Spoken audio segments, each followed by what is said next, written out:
Hello बच्चों, अब हम लोग करने वाले हैं डबल कॉलम कैश बुक।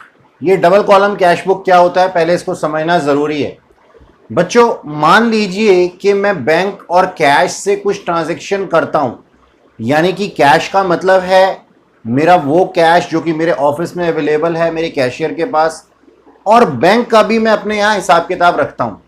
यानी कि इस सिस्टम के अंदर टू वे कॉलम बनाए जाते हैं, बैंक के भी और कैश के भी।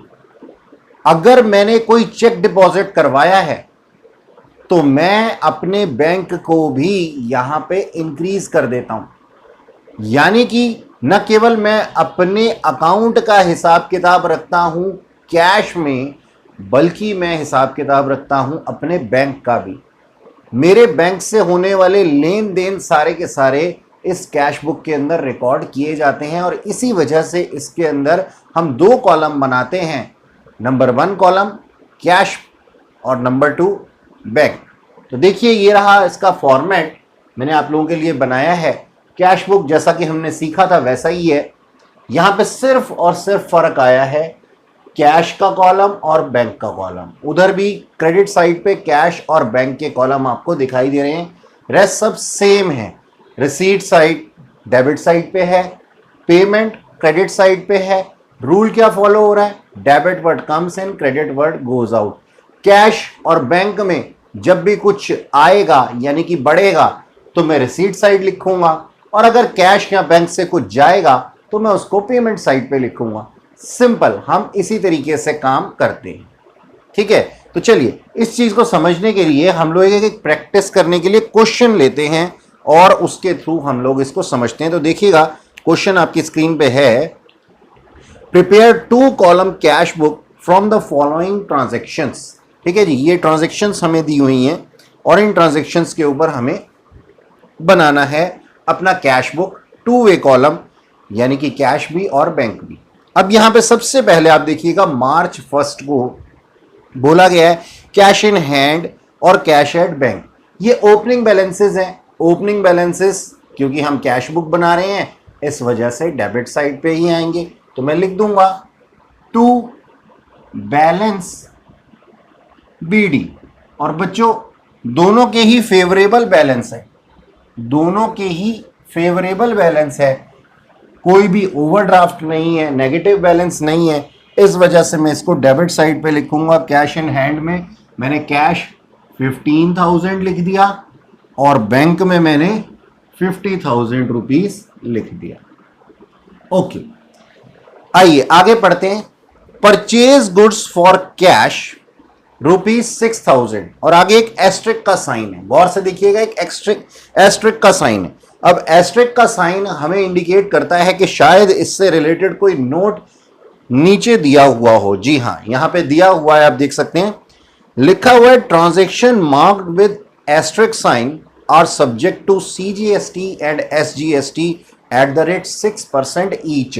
यानी कि जिन जिन ट्रांजैक्शंस के ऊपर एस्ट्रिक का साइन लगा हुआ है उनके ऊपर हमें CGST और SGST 6% के हिसाब से जो है वो अप्लाई करना है। तो यहां पे दिया हुआ है हमने गुड्स परचेज की फॉर कैश, गुड्स परचेज की फॉर कैश, तो इसकी जर्नल एंट्री क्या होगी, purchase account debit to cash account. लेकिन यहाँ पे CGST और SGST भी डेबिट होने वाले हैं, तो हम क्या लिखेंगे जी, हमारी जर्नल एंट्री क्या होती है, purchase account debit, input CGST, input SGST to cash. तो मैं इसको, क्योंकि कैश की आउटगोइंग हुई है, पेमेंट साइड पे लिख दूंगा। मैं क्या लिख दूंगा यहाँ पे, बाय परचेजेस, बाय परचेजेस।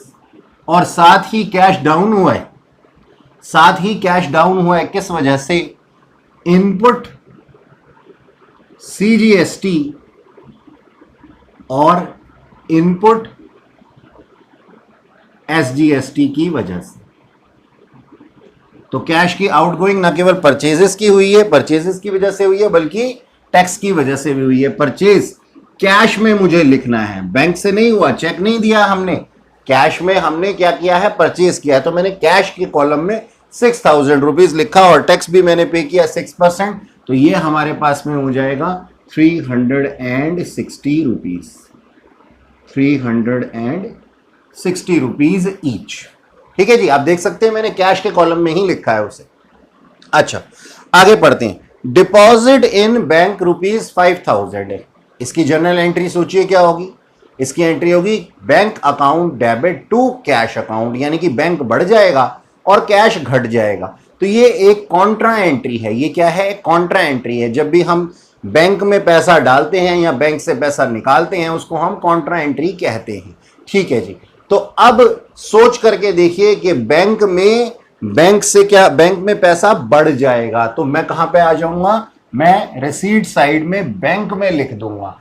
तो मेरे पास में मेरा बैंक बढ़ जाएगा। बैंक के अंदर क्या हुई है? इनकमिंग हुई है। बैंक के अंदर इनकमिंग हुई है क्योंकि मैंने डिपॉजिट करवाया है। तो इसलिए मैं कहां लिखूंगा? डेबिट साइड पे लिखूंगा बैंक कॉलम की। क्या लिखूंगा? To cash. किस वजह से बैंक बढ़ा है? कैश की वजह से बढ़ा है क्योंकि मैंने डिपॉजिट कराया है। कितना कराया है मैंने? 5000 रुपीज, 5000 रुपए। 5000 रुपए मैंने डिपॉजिट कराया है। और इस डिपॉजिट कराने की वजह से क्योंकि कैश कम हो गया है तो उसको मैं कहां लिखूंगा? क्रेडिट साइड पे लिखूंगा। तो कैश में मेरे को कितना कम कर देना है? कैश में मुझे कम कर देना है 5000 रुपए। और नाम क्या आ जाएगा? बैंक का नाम आ जाएगा। बाय बैंक कितना? 5000 रुपए। इसका मतलब क्या हुआ कि बैंक बढ़ गया। बैंक बढ़ गया तो डेबिट साइड पे आया। ठीक है जी, याद है ना rule? Debit what comes in, credit what goes out. तो व्हाट कम्स इन कहां पे? क्या बढ़ा था? बैंक बढ़ा था और कैश घटा था। तो इस वजह से कैश के कॉलम में मैंने बैंक का नाम लिखा और बैंक के कॉलम में मैंने कैश का नाम लिखा। और इसको मैं नाम क्या देता हूं? इसको मैं नाम देता हूं कॉन्ट्रा एंट्री, सी। वैसे तो हम लेजर फोलियो के अंदर ये चीज नहीं लिखते, लेकिन बावजूद इसके मैंने यहां पे लिख दिया है। लेकिन इसको लिखते यहां नहीं है। लेजर फोलियो इस काम के लिए नहीं होता। चलिए आगे देखते हैं। कैश सेल्स रुपीज 10,000 और साथ ही एस्ट्रिक का साइन भी है। तो इनकमिंग हुई है कैश की। कैश की इनकमिंग हुई है तो कहां लिख दिया जाएगा? डेबिट साइड पे लिख दिया जाएगा। और टू सेल्स लिख दूंगा मैं। टू सेल्स लिख दूंगा कितने का? 10,000 रुपीज का। तो कैश सेल्स हुई है। कैश के कॉलम में मैंने 10,000 रुपए लिख दिया और साथ ही टू आउटपुट, टैक्स भी तो आया है क्योंकि एस्ट्रिक का साइन है ना। टू आउटपुट CGST और साथ में टू आउटपुट SGST। ठीक है जी। कितना परसेंट? 6%। कितना हो गया? 600 रुपीज, यानी कि 600 रुपए मैंने टैक्सेस भी कलेक्ट कर लिए। ठीक है। अच्छा, 5000 रुपए की कॉन्ट्रा एंट्री की जो डेट थी वो 5 मार्च थी। 5 मार्च। और कैश सेल्स की जो डेट है वो है 8 मार्च। तो इन सब के ऊपर डेट्स डालना कंपलसरी है। 8 मार्च। ठीक है। परचेजेस जो हमने की थी 6000 रुपए की 3 मार्च को की गई थी। तो मैंने यहां डेट डाल दी 3 मार्च। और साथ ही मैंने जो गुड्स परचेज की थी 6000 रुपए की, हाँ उसी की डेट थी ये 3 मार्च।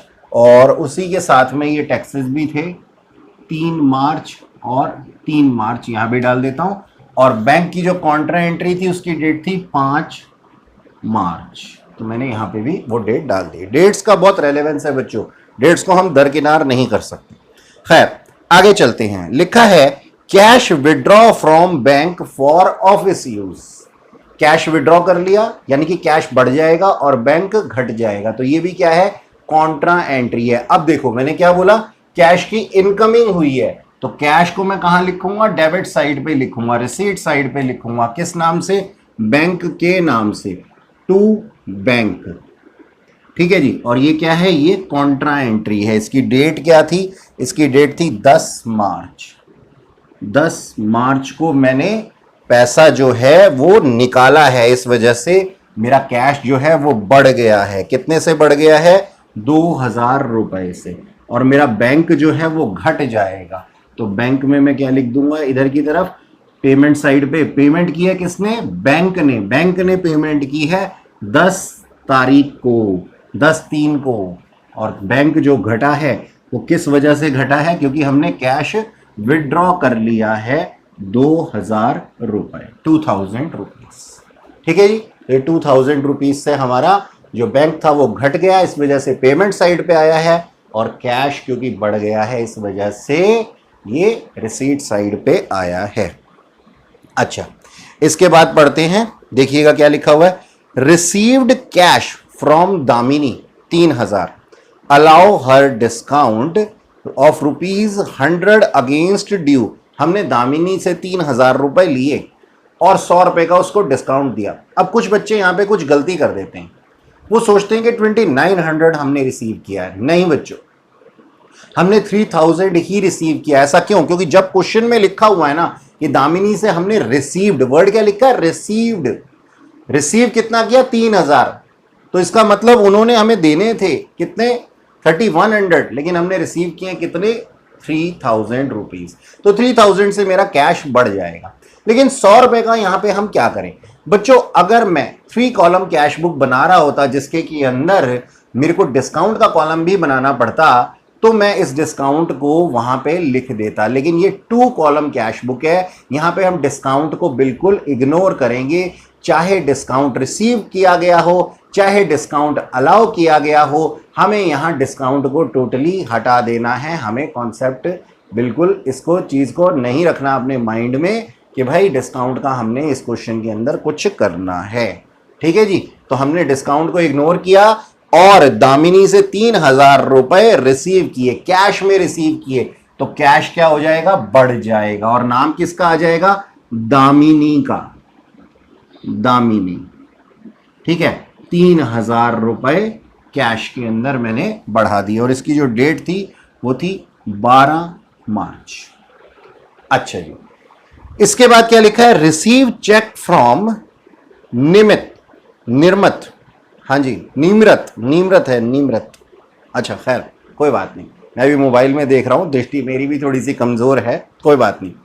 Receive cheque from Nimrat ₹2000 and allow her discount 75 against due. अब यहां पे ना चेक रिसीव किया गया है बच्चों, यहां पे चेक रिसीव किया गया कितने का? 2000 रुपए का, 2000 रुपए। अब यहां पे हम इसको क्या मान रहे हैं कि हमने जो चेक रिसीव किया उसको हमने डिपॉजिट कर दिया है। हम क्या मान रहे हैं अपने मन में कि हमने इसको बैंक में डिपॉजिट कर दिया होगा। ठीक है जी, तो जो 2000 रुपए का चेक है उससे उसमें से मैं बैंक को बढ़ा दूंगा, क्योंकि चेक हमारी कैश को नहीं बढ़ाते, हमारे बैंक को बढ़ाते हैं। ये कहाँ चलते हैं? बैंक में चलते हैं। तो बैंक के अंदर मैं कितने लिख दूंगा? 2000 रुपए बढ़ा दूंगा और नाम किसका आ जाएगा? निमरत का। ठीक है जी, टू निमरत। और इसकी जो डेट थी वो कब थी? 15 मार्च, 15 मार्च। अच्छा जी, इसके बाद क्या लिखा हुआ है? रिसीव्ड ए पोस्ट डेटेड चेक। इसको जरा ध्यान से देखिएगा। Receive A post dated cheque dated on 23 मार्च 2019। ठीक है जी, 23 मार्च 2019 का जो चेक था वो हमें रिसीव हो गया है 18 मार्च को ही। तो ये पोस्ट डेटेड चेक है फ्रॉम दीपक, 5000 रुपए। अब एक सोच करके देखो बात, अगर मैंने इस चेक को रिसीव किया है और मैं अपने बैंक को बढ़ा देता हूं ये सोच करके कि मेरे को तो पैसे बैंक में आ गए हैं, चेक आ गया, तो क्या ये सही होगा? क्या मेरा बैंक 18 तारीख को बढ़ सकता है? नहीं बढ़ सकता, क्योंकि पोस्ट डेटेड चेक है, बाद में। पोस्ट डेटेड का मतलब बाद के लिए। 23 मार्च का चेक मेरे बैंक को 18 मार्च को नहीं बढ़ा सकता, तो वो 23 मार्च को ही चलेगा, वो बैंक में 23 मार्च को ही चलेगा। तो जब वो 23 मार्च को चलेगा तो 18 मार्च को मेरा पैसा बढ़ नहीं सकता, मेरा बैंक बढ़ नहीं सकता। इसलिए बच्चों मुझे क्या एंट्री बनानी पड़ेगी? माइंड में जनरल एंट्री बनानी है। क्या जनरल एंट्री होगी? Cheque in hand account debit. बढ़ा क्या? चेक इन हैंड, इसका हम अकाउंट खोल लेंगे। तो cheque in hand account debit, और जिससे मिला है उसका नाम दीपक, का नाम क्रेडिट टू दीपक। क्या इस पूरे प्रकरण के अंदर कहीं पे भी कोई कैश या बैंक इफेक्ट हुआ है 18 मार्च को? Answer is no, straight away answer is no. तो हम इसकी एंट्री इस डेट पे कैश बुक के अंदर नहीं करेंगे। आगे चलते हैं, आगे पढ़ते हैं क्या लिखा है। Check receive from Deepak deposited in bank. अब 23 मार्च आ गई और 23 मार्च को जो हमने दीपक से चेक रिसीव किए थे उसको हमने डिपॉजिट कर दिया बैंक में, लेकिन यहां पे दीपक का नाम नहीं आएगा। हमने प्रीवियस एंट्री क्या बनाई थी? हमने एंट्री बनाई थी cheque in hand account debit to Deepak. तो अब हम क्या करेंगे? चेक इन हैंड को क्रेडिट कर देंगे और बैंक को डेबिट कर देंगे, यानी कि हमारी एंट्री क्या बन जाएगी? Bank account debit to cheque in hand. लाइए मैं इस चीज को यहां पे समझा देता हूं, आपको अलग से समझा देता हूं। देखिएगा, जब हमने चेक रिसीव किया उस दिन ये चेक चल नहीं सकता था, इसलिए हमने एंट्री क्या बनाई? Cheque in hand debit to Deepak. ठीक है जी, ये हमारी फर्स्ट एंट्री हो गई। और सेकेंड एंट्री क्या हुई? जब हमने इसको डिपॉजिट कर दिया तो एंट्री हुई bank account debit to cheque in hand. ठीक है जी, तो चेक इन हैंड को हम क्रेडिट करेंगे तो अब दोबारा से दीपक का नाम नहीं लिखा जाएगा, क्योंकि दीपक तो एक बार ही क्रेडिट हो चुका है ना। तो अब चेक इन हैंड को हम क्या करेंगे? क्रेडिट करेंगे। तो यहां पे जो नाम आएगा वो दीपक का नहीं आएगा, चेक इन हैंड का नाम आएगा। ओके, चलिए इसको यहां से मैं रब कर देता हूं ताकि कोई कंफ्यूजन ना रहे, और कंफ्यूजन ना हो इसी वजह से मैंने इसको ब्लैक पेन से लिखा था, ब्लू से नहीं लिखा था। चलिए लिखते हैं यहां पे अपने, हमारा बैंक बढ़ गया, और बैंक बढ़ गया किससे? चेक इन हैंड से। तो टू चेक इन हैंड। ठीक है, और बैंक बढ़ जाएगा कितने रुपए से? 5,000 रुपए से। बैंक कॉलम के अंदर आप क्या एंट्री लिख देंगे? 5,000 रुपए की एंट्री लिख देंगे। और इसकी जो डेट थी वो थी 23 मार्च। 23 मार्च। अच्छा जी, आगे पढ़ते हैं। आगे क्या लिखा हुआ है? इशूड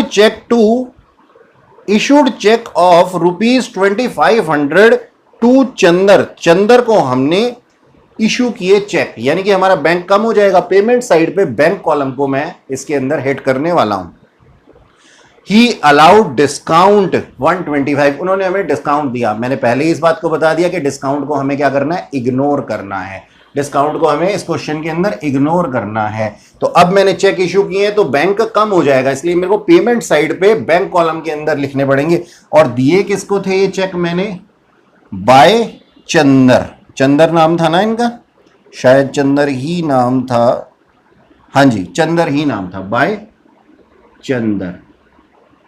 ठीक है जी, तो मेरा जो बैलेंस कम हुआ है 24 मार्च को, वो किस वजह से कम हुआ है? बैंक का बैलेंस चंदर की वजह से कम हुआ है। और कितना अमाउंट आ जाएगा यहाँ पे? 2500 का अमाउंट आ जाएगा। 2500 का अमाउंट आ जाएगा। अच्छा जी, चलो आगे देखते हैं। Withdraw from bank for personal use. Bank कम हो गया, बैंक से पेमेंट साइड पे कहां पे आएगी? क्रेडिट साइड पे आएगी ये एंट्री। ठीक है, और नाम आ जाएगा किस वजह से बैंक कम हुआ है? ड्रॉइंग्स की वजह से, बाय ड्रॉइंग्स। पर्सनल यूज को क्या कहते हैं? ड्रॉइंग्स ही तो कहते हैं बच्चों। ठीक है, 24 के बाद में ये 27 मार्च की एंट्री थी, और हमारा जो ड्रॉइंग्स करने से 1500 रुपए बैंक में कम हो गए हैं, 1500। अच्छा जी, इसके बाद लिखा हुआ है sold goods on credit to Ashok Mitra ₹40,000, और साथ में एस्ट्रिक का साइन, यानी कि इसके ऊपर हमें अप्लाई करना है CGST और SGST। लेकिन क्रेडिट पे है तो क्या कैश बुक के अंदर इसकी एंट्री होगी? नो एंट्री, इसकी कोई एंट्री यहां पे नहीं होगी। इसके बाद क्या लिखा है? इसके बाद लिखा हुआ है परचेज गुड्स ऑन क्रेडिट, मतलब सोल्ड गुड्स भी ऑन क्रेडिट था और परचेज गुड्स भी ऑन क्रेडिट है। चंदर से हमने कुछ क्रेडिट पे गुड्स परचेज कर ली, तो ये परचेज क्योंकि क्रेडिट पे किया गया इसलिए कैश बुक के अंदर एंट्री नहीं आएगी। भाई कैश बुक के अंदर तो वही एंट्रीज आती हैं जिनमें कि कैश इफेक्ट होता है, कैश की इनकमिंग होती है या आउटगोइंग होती है, या फिर बैंक की इनकमिंग होती है या फिर बैंक की आउटगोइंग होती है। तो इन दोनों का एंट्रीज को हमें इग्नोर करना है। 31 मार्च को एक एंट्री दी गई है, receive cheque from Ashok Mitra 2000 and deposit in bank.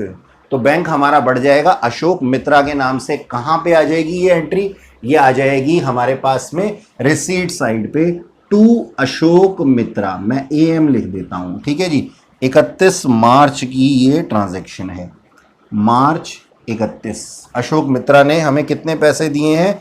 हमें दिए हैं 2000 रुपए। ठीक है, तो बैंक कॉलम के अंदर मैं यहाँ पे 2000 रुपीज लिख देता हूँ। अब सारी की सारी मेरी ट्रांजैक्शंस जो हैं वो पूरी हो चुकी हैं, सारा का सारा मेरा क्वेश्चन पूरा हो चुका है। ठीक है जी, तो अब मुझे यहाँ पे क्या लिखना है? बैलेंस सीडी लिखने हैं। और उससे पहले मुझे चेक करना पड़ेगा कि ये दोनों साइड का टोटल मेरे पास में क्या है। तो जब मैं यहाँ पे टोटल करूँगा तो मेरे को डबल लाइन लगा करके पहले इन दोनों कॉलम्स को, कैश को भी और बैंक को भी बंद कर देना है। ठीक है, और मेरे कैश का जो टोटल है वो है 31,200 रुपीज़ का, 31,200। और बैंक का जो मेरा टोटल है वो है 64,000 रुपीज़ का, 64,000 रुपीज़ का। और क्रेडिट साइड के बैलेंसेस कुछ कम है इस मुकाबले पे, तो 31 मार्च को मैं लिख दूंगा by balance CD carried down. ये मेरी बैलेंसिंग फिगर होगी, और मेरी बैलेंसिंग फिगर यहां जो आ जाएगी कैश कॉलम में 19,480 रुपीज की कैश में, और बैंक में आ जाएगी 58,000 रुपीज की। और यहां पे भी मुझे इसी तरीके से डबल लाइन लगा करके अकाउंट को बंद कर देना पड़ेगा।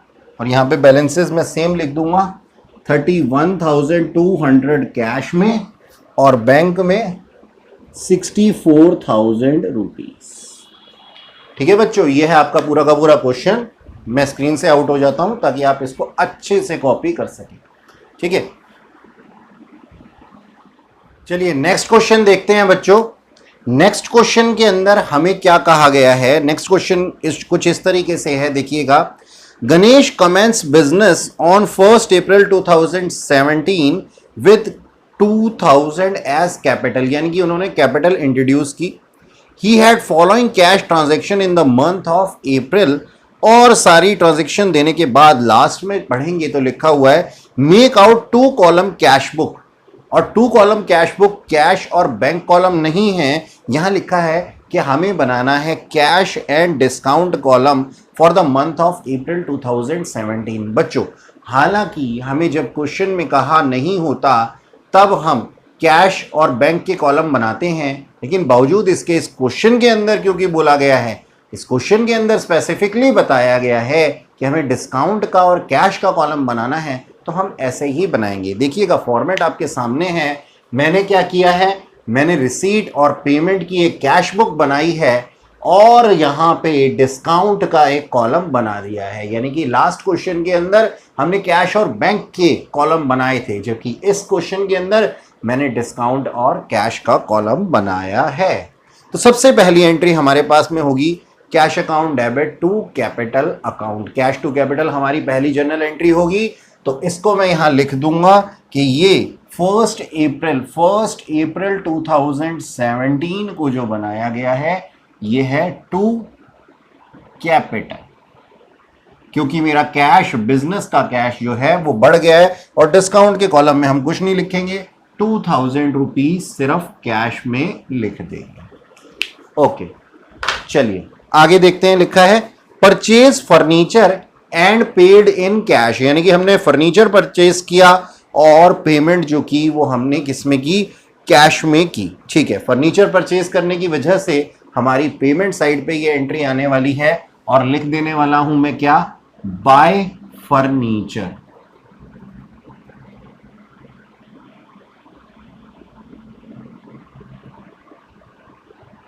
ठीक है जी, बाय फर्नीचर। और फर्नीचर मैंने 500 रुपए का परचेज किया है। ठीक है, और कैश पे कर दिया है, नहीं 500 नहीं 250 का। तो कैश के अंदर मेरी आउटगोइंग हुई है, इसलिए मैं यहाँ पे 250 रुपीज लिख दूंगा और इसकी डेट लिख दूंगा 1 अप्रैल। ठीक है जी, यहाँ पे कोई भी जीएसटी का चक्कर इस क्वेश्चन के अंदर नहीं दिखाई दिया अब तक।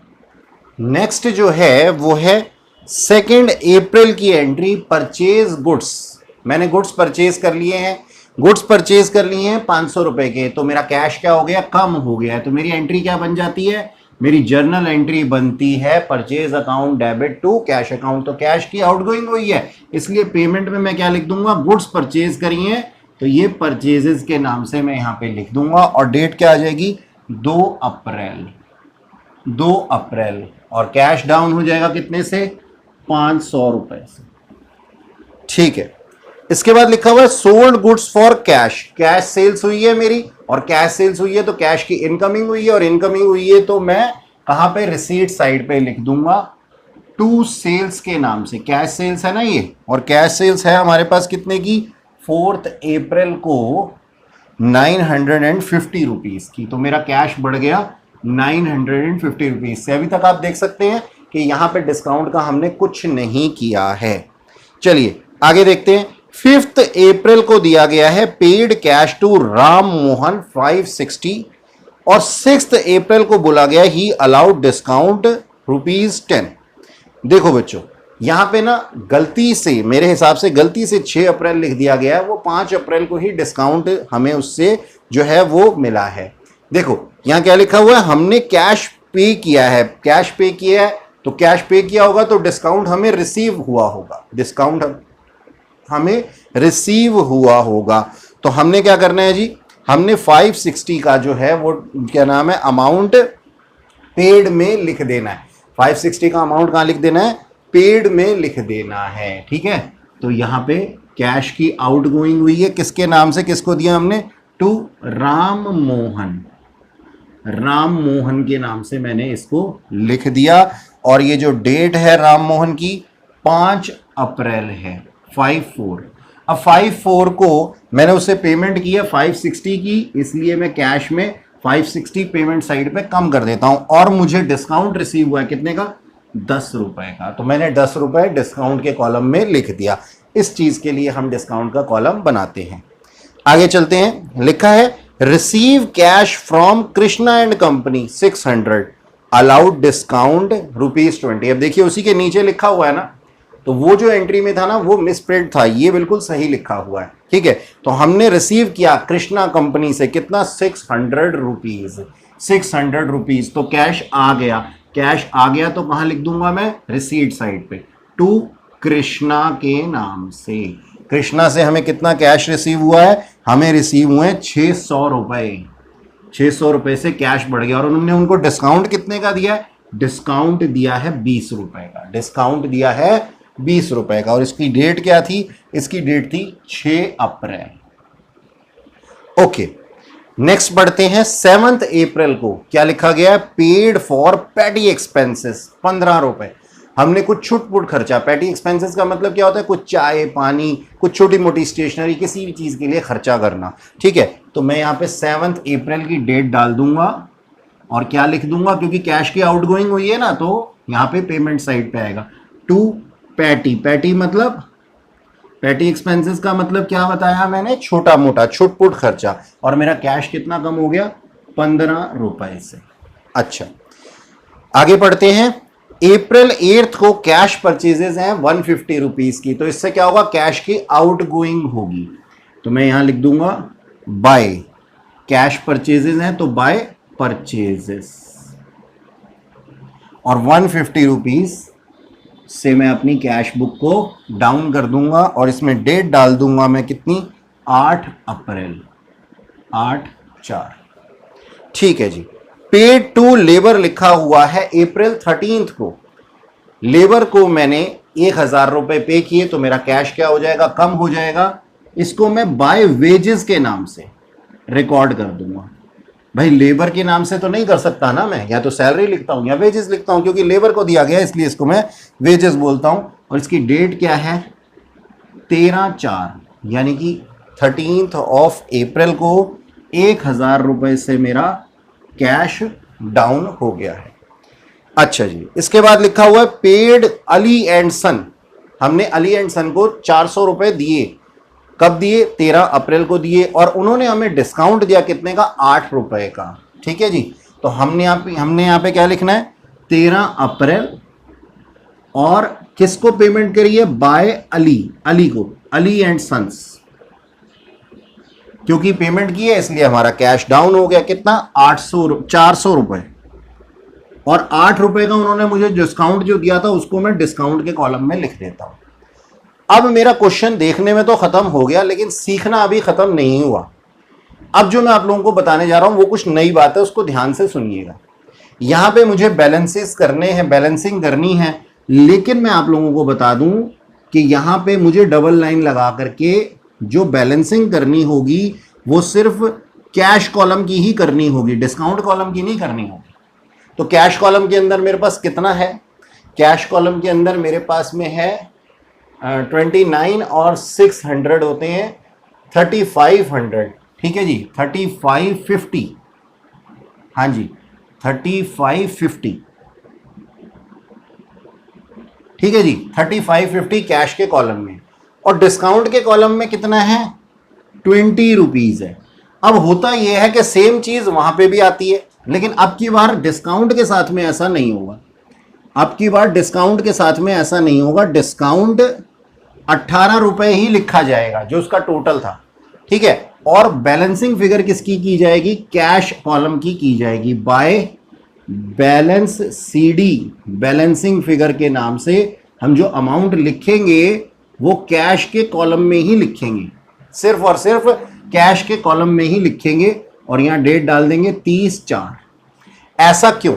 ऐसा इस वजह से यहां पे मैं 3550 लिख देता हूं और यहां बैलेंसिंग फिगर जो भी होगी उसको आप कैलकुलेट कर लेना। ऐसा क्यों किया मैंने? देखो बच्चों, इसका मतलब समझो। हमने किसी को डिस्काउंट दिए थे 20 रुपए के, तो जाहिर सी बात है ऐसा तो हम नहीं कह सकते ना कि हमने किसी को डिस्काउंट दिए हैं। ठीक है जी, हमने किसी को डिस्काउंट दिए 20 रुपए के, तो हमें भी कहीं से डिस्काउंट मिले 20 रुपए के ही, ऐसा जरूरी तो नहीं है ना। हमें डिस्काउंट रिसीव कितने के हुए हैं? हमें डिस्काउंट सिर्फ 18 रुपए के रिसीव हुए हैं। तो मैं ऐसा तो नहीं कह सकता ना बैलेंसिंग फिगर डाल करके अभी 2 रुपए का डिस्काउंट मैं नेक्स्ट ईयर कैरी फॉरवर्ड कर दूंगा, क्योंकि ये तो सामने वाले की इच्छा के ऊपर डिपेंड करता है कि वो डिस्काउंट देगा या नहीं देगा। इस वजह से बच्चों डिस्काउंट के कॉलम के अंदर कभी भी बैलेंसिंग फिगर आप नहीं डालेंगे। इसका टोटल करेंगे 18 और इधर लिखेंगे आप 20। और यहां पे जो बैलेंस बीडी आएगा ना नीचे की तरफ, वो सिर्फ कैश का आएगा। ठीक है जी, तो जब हम 1 मई को अमाउंट लिखेंगे ना यहां पे टू बैलेंस बीडी, तो उसके अंदर सिर्फ और सिर्फ कैश कॉलम का ही अमाउंट आएगा, किसी भी तरीके से डिस्काउंट का नहीं आ सकता। ठीक है बच्चों, आप लोग इसको अच्छे से कॉपी कर लीजिए ताकि आप लोगों को आने वाले समय के अंदर कोई दिक्कत ना हो। आप लोगों से फिर मुलाकात होगी। Till then keep learning. Bye bye.